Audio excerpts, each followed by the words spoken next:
Shalom, selamat pagi. Sate pagi hari ini bertemakan belajar dari Edom. Firman Tuhan terambil dari Obadya pasal 1 ayat 1 sampai dengan 21. Penglihatan Obadya. Beginilah firman Tuhan Allah tentang Edom. Suatu kabar telah kami dengar dari Tuhan. Seorang utusan telah disuruh ke tengah bangsa-bangsa. Bangunlah, marilah kita bangkit memeranginya. Sesungguhnya aku membuat engkau kecil di antara bangsa-bangsa, engkau dihinakan sangat. Keangkuhan hatimu telah memperdayakan engkau. Ya, engkau yang tinggal di liang-liang batu, di tempat kediamanmu yang tinggi. Engkau yang berkata dalam hatimu, siapakah yang sanggup menurunkan aku ke bumi? Salah satu alasan kami memasukkan acara pendalaman Alkitab dari kitab nabi-nabi kecil dalam ibadah kaum wanita kami adalah agar dapat belajar sejarah dari Israel serta mengambil hikmat darinya. Saat itu giliran kitab Obadya yang kami bahas. Pembahasan kitab ini cukup menarik.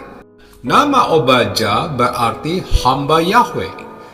Tidak banyak diketahui tentang detail kehidupan Nabi Obadya ini, karena kitab ini tidak menyebutkan latar belakang penulisnya. Tema utama kitab Obadya adalah penghukuman atas Edom. Edom dan Israel mempunyai sejarah yang sangat panjang. Nenek moyang mereka, Esau dan Yakub, adalah saudara kandung. Setelah Yakub menipu Ishak dan mengambil berkat kesulungan Esau, timbullah dendam di hati Esau. Persetujuan kedua saudara tersebut akhirnya reda setelah bertahun-tahun kemudian. Namun, selama waktu berselang, Edom dan Israel kembali terlibat dalam peperangan. Pada zaman raja-raja Israel sebelum pembuangannya ke Babel, Alkitab mencatat Edom dikalahkan beberapa kali oleh Raja Israel, seperti oleh Raja Saul, Raja Daud, dan Raja Amasya. Mengapa Tuhan memerintahkan Obadya untuk bernubuat melawan Edom? Jawabannya kita sudah tahu semua, yaitu karena cawan kejahatan Edom sudah penuh dan siap untuk dihukum Tuhan. Dosa Edom yang pertama adalah kesombongan. Mari perhatikan ayat 3. Keangkuhan hatimu telah memperdayakan engkau. Ya, engkau yang tinggal di liang-liang batu, di tempat kediamanmu yang tinggi. Engkau yang berkata dalam hatimu, siapakah yang sanggup menurunkan aku ke bumi? Letak geografis tempat tinggal Edom telah membuat mereka tinggi hati dan merasa tidak akan adanya mampu menurunkan atau mengalahkan mereka. Ayat selanjutnya merupakan jawaban Tuhan atas kesombongan mereka, yaitu Tuhan akan menurunkan mereka ke bawah sekalipun mereka berada di antara bintang-bintang. Kesombongan mengawali kejatuhan. Berhati-hatilah dengan dosa ini karena Tuhan sangat membencinya. Terkadang tanpa sadar kita jatuh dalam dosa yang satu ini. Dosa kedua Edom adalah tidak adanya kepedulian terhadap Yehuda yang adalah saudaranya, yaitu ketika Yehuda tertimpa kemalangan. Dan lebih dari itu, Edom justru membantu Babel untuk menjara Yerusalem dan menangkapi orang-orang Yehuda yang berusaha melarikan diri ketika Yerusalem diserang dan dihancurkan Babel tahun 586 sebelum Masehi. Jauh sebelum itu, Edom juga tidak mengizinkan bangsa Israel melewati daerah mereka ketika bangsa Israel keluar dari Mesir menuju Kanaan. Edom tidak peduli terhadap Israel. Mari belajar dari hukuman Tuhan atas Edom. Jangan sampai kita juga dijatuhkan hukuman oleh Tuhan karena melakukan dosa yang sama. Jauhi sikap sombong dan angkuh, dan buka hati lebar-lebar untuk kepedulian kepada saudara-saudara kita, dan tidak melakukan sesuatu hal dengan maksud mencelakakan orang lain, sekaligus mengambil keuntungan dari penderitaan sesama.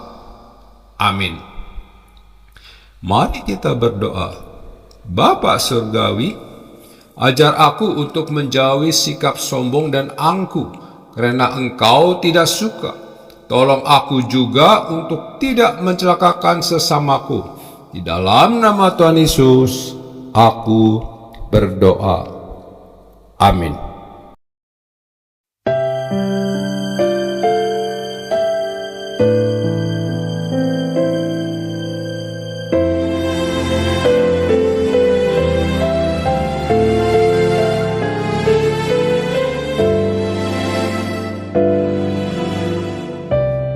Kasih setiamu yang ku rasakan lebih tinggi dari langit biru. Kebaikanmu yang telah kau nyatakan lebih dalam dari lautan. Berkat-Mu yang telah ku terima sempat membuatku terpesona. Apa yang tak pernah ku pikirkan, itu yang kau sediakan bagiku. Siapakah aku ini, Tuhan? Jadi biji mata-Mu. Dengan apakah ku balas Tuhan selain puji dan sembahkan?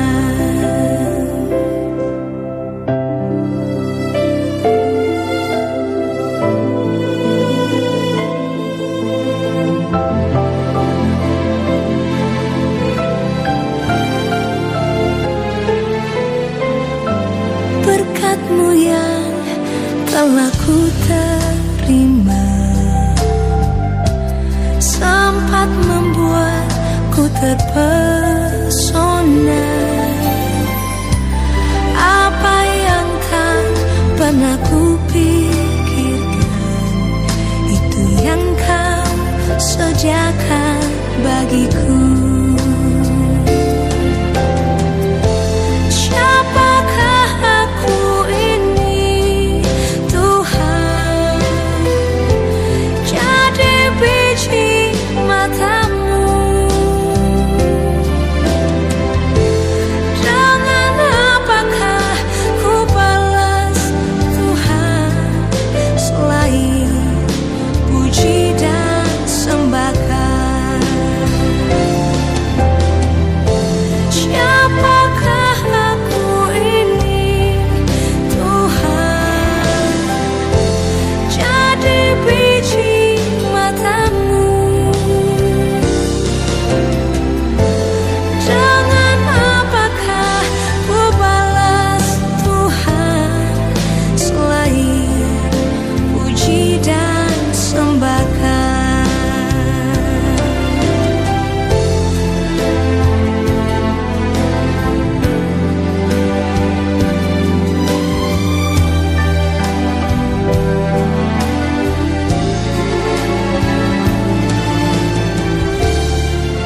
puji